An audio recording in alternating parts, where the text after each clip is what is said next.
We shall overcome. We shall overcome. We shall overcome someday. Oh, deep in my heart, I do believe we shall overcome someday. We shall overcome. We shall overcome. We shall overcome someday.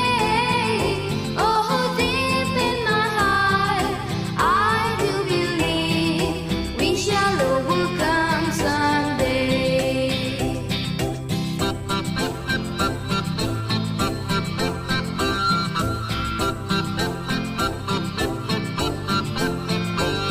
We'll walk hand in hand. We'll walk hand in hand. We'll walk hand in hand someday. Oh, deep in my heart, I do believe we shall overcome someday. We'll walk hand in hand. We'll walk hand in hand. We'll walk hand in hand someday. Oh, deep in my heart, I do believe we shall overcome someday.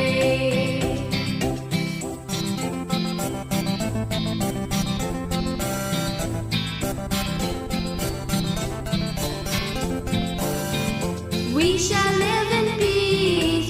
We shall live in peace. We shall live in peace someday. Oh, deep in my heart, I do believe we shall overcome someday. We shall live in peace. We shall live in peace. We shall live in peace someday. Oh, deep in my heart, we shall overcome. We shall overcome.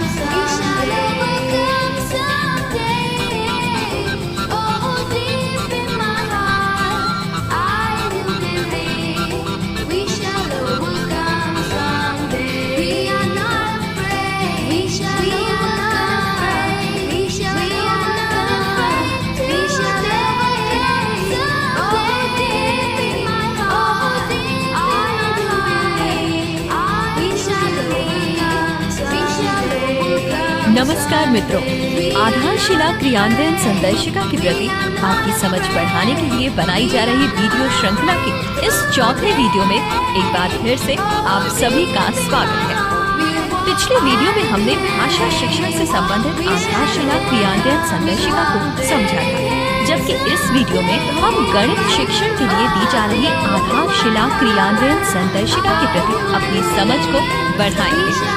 आप चाहें तो महत्वपूर्ण सूचनाओं को साथ साथ note भी करते चलें। भाषा शिक्षण के लिए दी जा रही संदर्शिकाओं की तरह ही विभाग द्वारा कक्षा 1 से 3 में गणित शिक्षण के लिए भी ये आधारशिला क्रियान्वयन संदर्शिकाएं उपलब्ध कराई जा रही हैं।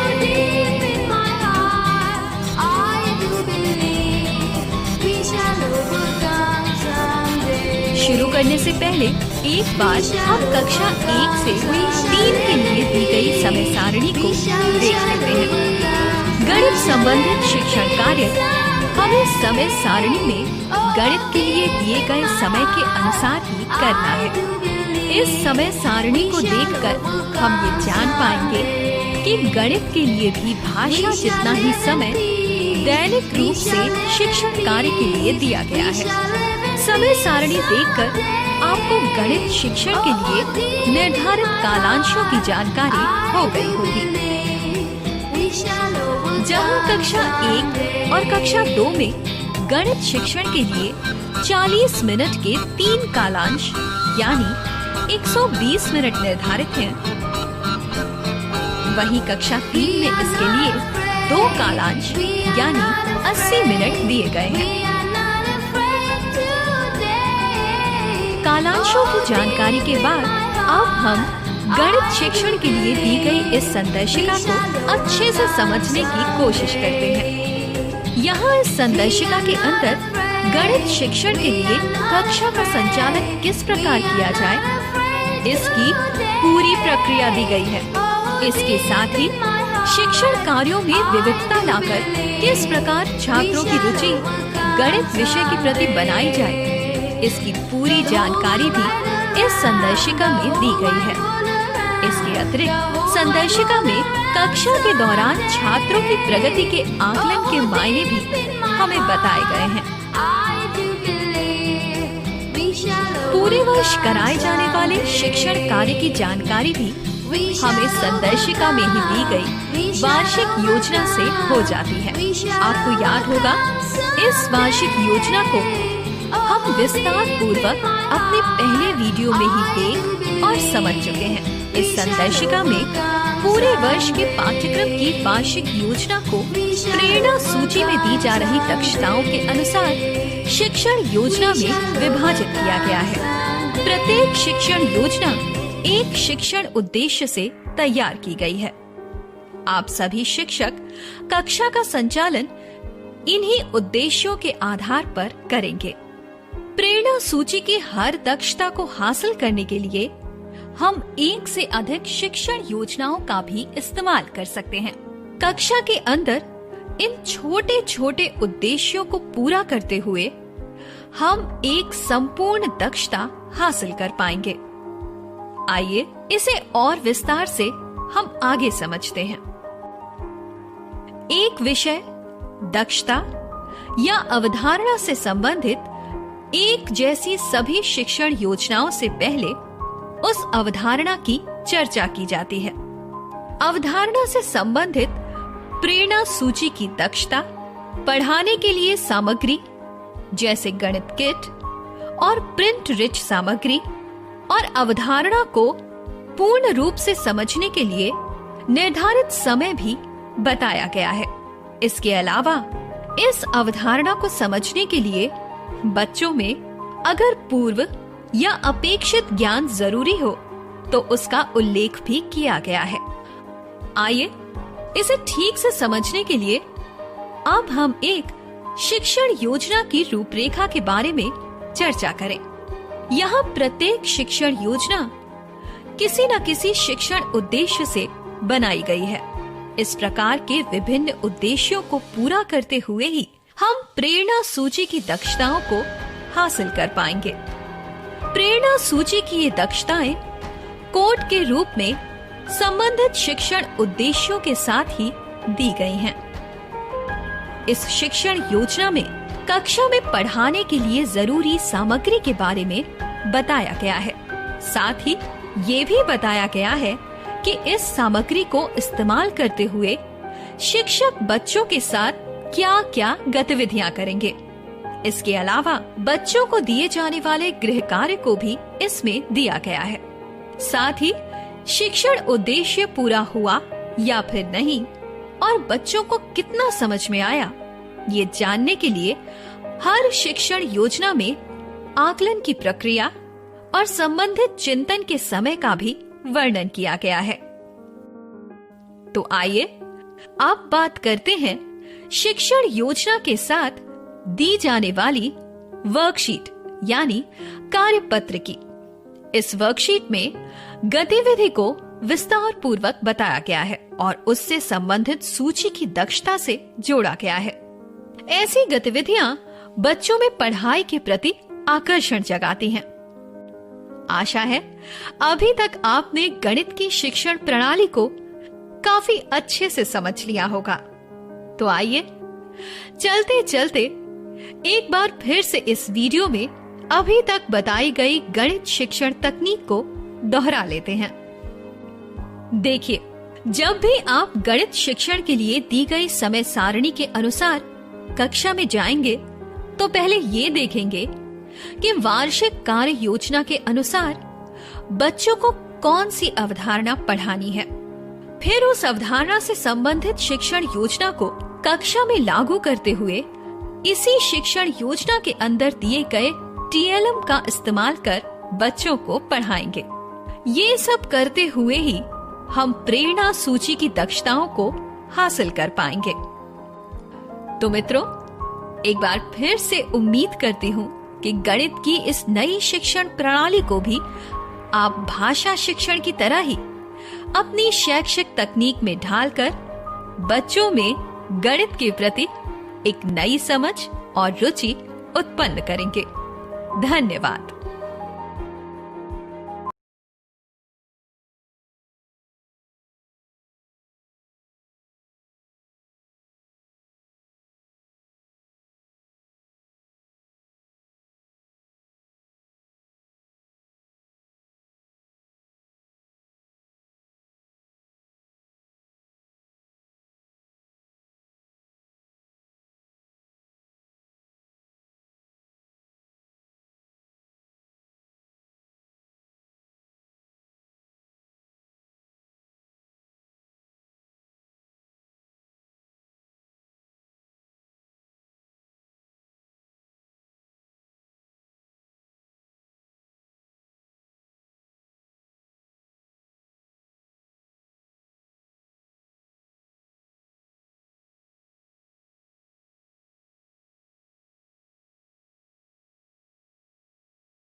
नमस्कार मित्रों, आधारशिला क्रियान्वयन संदर्शिका को गहराई से समझने के लिए बनाई गई वीडियो श्रृंखला के इस तीसरे वीडियो में आप सभी का स्वागत है। इस वीडियो में हम भाषा शिक्षण के लिए दी जा रही आधारशिला क्रियान्वयन पुस्तिका को विस्तार से समझेंगे। आइए सबसे पहले हम इस संदर्भ में एक बार फिर से बुनियादी शिक्षा के मायनों को दोहराते हुए आगे बढ़ते हैं। तो जैसा कि आप जानते ही हैं कि बुनियादी शिक्षा एक ऐसा ज्ञान है जिसके माध्यम से बच्चे पढ़ना और समझना सीखते हैं, और बिना इस समझ को विकसित करे उच्च कक्षा की पढ़ाई संभव नहीं है। बुनियादी शिक्षण कार्य को हम भाषा और गणित के शिक्षण में विभाजित कर सकते हैं। यहाँ सबसे पहले हम हिंदी भाषा शिक्षण के लिए दी जा रही 3 संदर्शिकाओं की बात करेंगे। शुरू करने से पहले एक बार अगर हम समय सारणी की ओर ध्यान दें तो जान पाएंगे कि कक्षा 1 और 2 में इस समय सारणी के अनुसार भाषा शिक्षण के लिए 3 कालांश दिए गए हैं, जिसमें प्रत्येक कालांश की अवधि 40 मिनट है। इस प्रकार इन दोनों कक्षाओं में भाषा शिक्षण के लिए कुल 120 मिनट दिए गए हैं। वहीं कक्षा 3 में भाषा शिक्षण के लिए 2 कालांश निर्धारित हैं, यानी कुल मिलाकर भाषा शिक्षण के लिए 80 मिनट दिए गए हैं। सबसे पहले हम ये समझेंगे कि कक्षा 1 और 2 के लिए निर्धारित 3 कालांशों में क्या शिक्षण कार्य कराना है। कक्षा 1 और 2 के लिए 3 कालांशों के शिक्षण कार्य का विभाजन संदर्शिका में स्पष्ट पूर्वक दिया गया है। पहले कालांश में हम संदर्शिका में बताई गई सामग्री जैसे सहज पुस्तिका और प्रिंट रिच सामग्री से पढ़ाएंगे। ये सामग्री विभाग द्वारा कक्षा में उपलब्ध कराई जा रही है। दूसरे कालांश में हम कलरव पुस्तिका से पढ़ाएंगे और आखिरी कालांश में हम कलरव संबंधित कार्य पुस्तिका में कार्य करवाएंगे। हर कालांश से संबंधित कुछ गतिविधियों और सामग्री को सूचीबद्ध रूप में यहाँ दिखाया भी गया है। इनसे हमें अपनी कार्य योजना को बनाने में मदद मिलेगी। कक्षा 3 में भाषा शिक्षण प्रतिदिन 2 कालांश में पूर्ण किया जाएगा।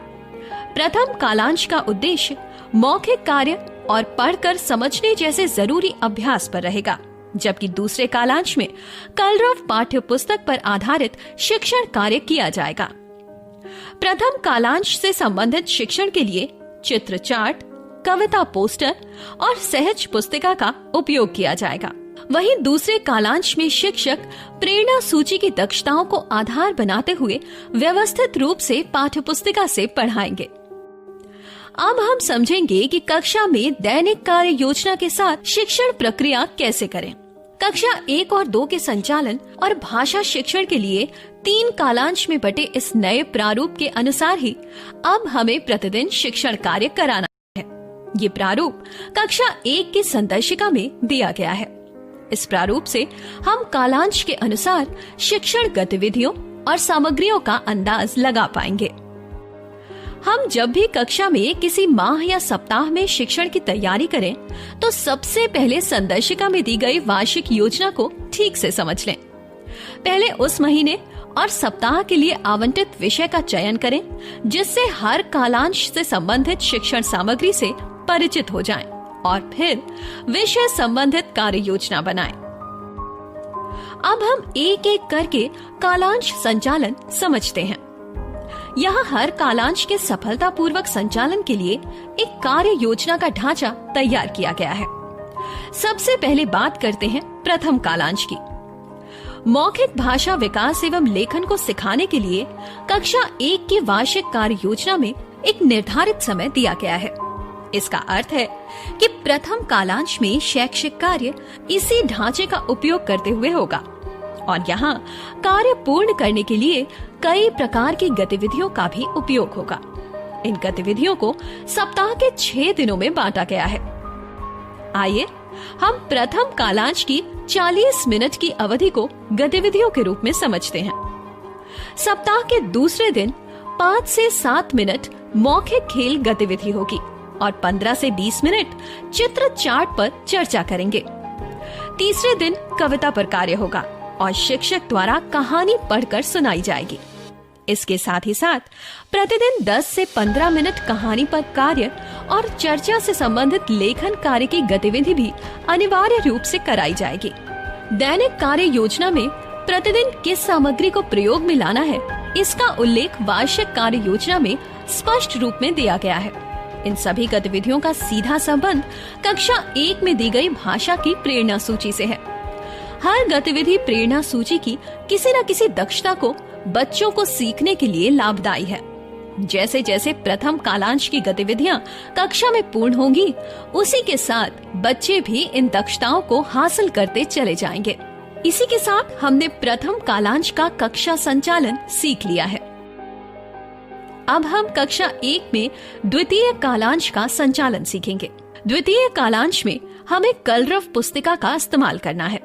इस पुस्तिका में मुख्य रूप से 4 प्रकार की सामग्री और गतिविधियां हैं: कविता पर कार्य, कहानी पर कार्य, चित्र पर चर्चा और वर्ण मात्राओं की पहचान और शब्द पठन।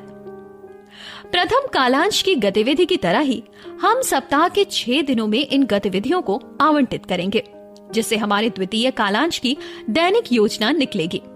कविता पर कार्य कम से कम 2 दिन करें, कहानी पर कार्य 2 से 3 दिन और दिए गए चार्ट पर कार्य भी 2 दिन ही करें। वर्ण मात्राओं की पहचान और शब्द पठन का कार्य कक्षा में चल रही अन्य 3 गतिविधियों के साथ चरणबद्ध रूप से जोड़ें। उदाहरण के तौर पर मात्रा पहचान का कार्य कराने के लिए कक्षा में बोर्ड पर किसी वर्ण को लिखें और उसका उच्चारण करें। फिर उस वर्ण में लक्षित मात्रा लगाकर उच्चारण करें। जब कविता या कहानी पर कार्य हो रहा हो, तो कक्षा की अवस्था के अनुकूल वर्ण मात्राओं की पहचान और शब्द पठन की छोटी गतिविधियों को शिक्षण में जोड़ें। इसी से संबंधित तीसरा कालांश भी है। तृतीय कालांश में कार्य पुस्तिका 1 में अभ्यास कार्य करेंगे। ये अभ्यास कार्य द्वितीय कालांश में हुए कलरव के पाठ से संबंधित रहेगा। अतः तृतीय कालांश की शिक्षण योजना भी ऐसे ही रहेगी। कलरव के पाठ और कार्य पुस्तिका से संबंधित अभ्यास से बच्चे प्रेरणा सूची की दक्षताएं हासिल कर पाएंगे। आज हमने कक्षा 1 का उदाहरण देकर दिए गए भाषा शिक्षण कालांश के अनुसार दैनिक शिक्षण योजना का क्रियान्वयन और शिक्षा संचालन सीखा। कक्षा 2 में कक्षा 1 के समान सभी कार्य किए गए हैं। कक्षा 3 में भाषा के लिए 2 कालांश हैं और संदर्शिका में दोनों के लिए दैनिक शिक्षण योजना का ढांचा और संबंधित सामग्री का विवरण दिया गया है। तो मित्रों, मुझे उम्मीद है कि आप सभी ने इस वीडियो को ध्यान से देखा और समझा होगा और भाषा शिक्षण जैसी बुनियादी शिक्षा को अपनी शिक्षण प्रणाली में ढालते हुए आप अपनी शैक्षिक तकनीक को और अधिक निखारेंगे, जिससे बच्चे उच्च शिक्षा प्राप्त करने के लक्ष्य की ओर अग्रसर हो सकें।